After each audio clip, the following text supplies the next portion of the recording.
তো বেশ কিছুদিন ধরেই ফুড সাপ্লাইয়ের যে সার্ভারের ত্রুটির জন্য অনেক কাজ হচ্ছিল না। তো চলুন আজকে আমরা আবার দেখি কিভাবে আমরা একটা কাজ করব এবং সেটা কাজ সম্পন্ন হচ্ছে কিনা সেটা দেখে নেব।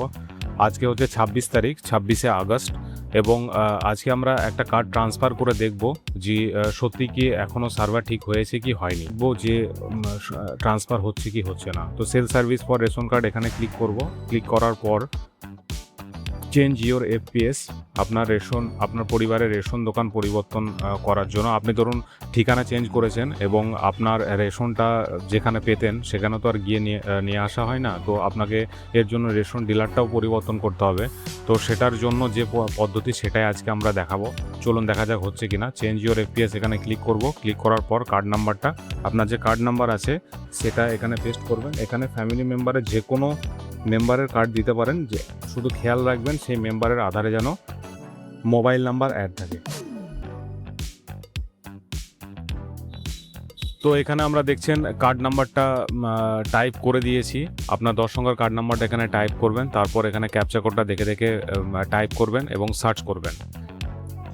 সার্চ করার সাথে সাথে দেখুন পুরো ডিটেলসটা দিয়ে দিয়েছে। সার্চ করার সাথে সাথে দেখছেন নাম, ডেট অফ বার্থ, আধার কার্ডের শেষ 4টি সংখ্যা, এগুলো সব দিয়ে দিচ্ছে। কার্ড স্ট্যাটাসটা অ্যাক্টিভ আছে। আমরা এখানে চেকবক্সে ক্লিক করব। ক্লিক করার সাথে সাথে সেন্ড ওটিপি এই বাটনটা চলে আসবে, এখানে ক্লিক করব।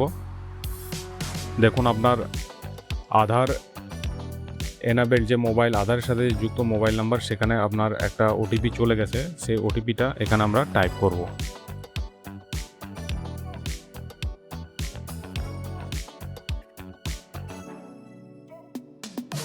এখানে দেখুন টাইমার দেওয়া আছে, এই টাইমারের মধ্যে আপনাকে ওটিপিটা টাইপ করতে হবে। হ্যাঁ, ওটিপি টাইপ করার সাথে সাথে দেখুন এটা পেজটা রিলোড হচ্ছে। ওটিপি দেওয়ার সাথে সাথে আপনার পরিবারের সমস্ত রেশন কার্ডের বিবরণ এখানে দিয়ে দেওয়া হয়েছে। যতগুলো মেম্বার আছে সেই মেম্বারের সমস্ত ডিটেলস দিয়ে দেওয়া হয়েছে, আরসি নাম্বার, নাম, পিতার নাম, ইত্যাদি ইত্যাদি। এবং নিচে ঠিকানা দেওয়ার জন্য আপনার অপশন দিয়ে দিয়েছে। এখানে এপিএস ডিলারের নাম দিয়ে দেওয়া হয়েছে, আপনার পুরাতন যেটা বর্তমান অর্থাৎ এখন যে রেশন দোকানের সাথে যুক্ত আপনি আপনার কার্ডটা, সেই রেশন ডিলারের নাম এবং কোড দিয়ে দেওয়া হয়েছে এবং ঠিকানা দিয়ে দেওয়া হয়েছে। এবার আপনি যে নতুন ডিলারের কাছে যাবেন সেটা কিভাবে পাবেন না, সেটা আপনি যেখানে এখন বর্তমান যে ঠিকানায় আছেন সেই ঠিকানাটা এখানে সিলেক্ট করলে সেখানে রেশন ডিলারের নাম দিয়ে দেওয়া হবে। তো চলুন আমরা সম্পূর্ণ ঠিকানাটা ফিল আপ করি। আর জেলা সিলেক্ট করতে হবে এখান থেকে, ড্রপডাউন থেকে। তারপরে আপনার ব্লক সিলেক্ট করতে হবে ড্রপডাউন থেকে। গ্রামের নামটা সিলেক্ট করতে হবে ড্রপডাউন থেকে। এখানটা পঞ্চায়েত সিলেক্ট করতে হবে, এখানটা গ্রাম সিলেক্ট করতে হবে। তার নিচে পিনকোড লিখতে হবে। পিনকোড লেখার সাথে সাথে আপনার পোস্ট অফিসটা আপডেট হয়ে যাবে ড্রপডাউনে, সেখান থেকে সিলেক্ট করতে হবে।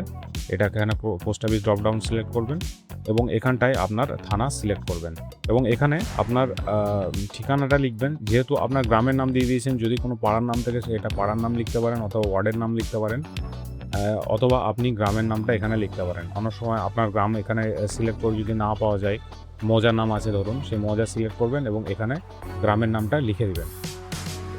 এগুলো লিখে দেওয়ার সাথে সাথে আপনি নিচের দিকে যখন চলে আসবেন, এখানে যেটা দেখাচ্ছে আপনার ন্যায্য মূল্য রেশন দোকান নির্বাচন করুন। এই যে এখানে যেটা দেখতে পাচ্ছেন, এইটা আপনার যে এলাকার রেশন দোকান আছে বা দোকানগুলি আছে, যদি একটাই দোকান থাকে তাহলে একটাই শো করবে, যদি দু একটা দোকান থাকে তাহলে দুটো সিলেক্ট হবে। যেটা আপনার নিকটবর্তী হবে সেটা এখানে সিলেক্ট করে নেক্সট করবেন।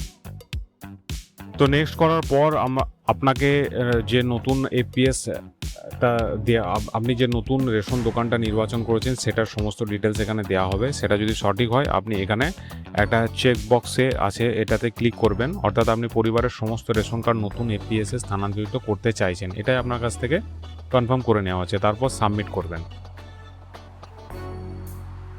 সাবমিট করার সাথে সাথে দেখুন আপনার সাকসেসফুল হয়ে গেছে। Thank you, your FPS change successfully. অর্থাৎ আপনার রেশন দোকান পরিবর্তন হয়ে গেছে।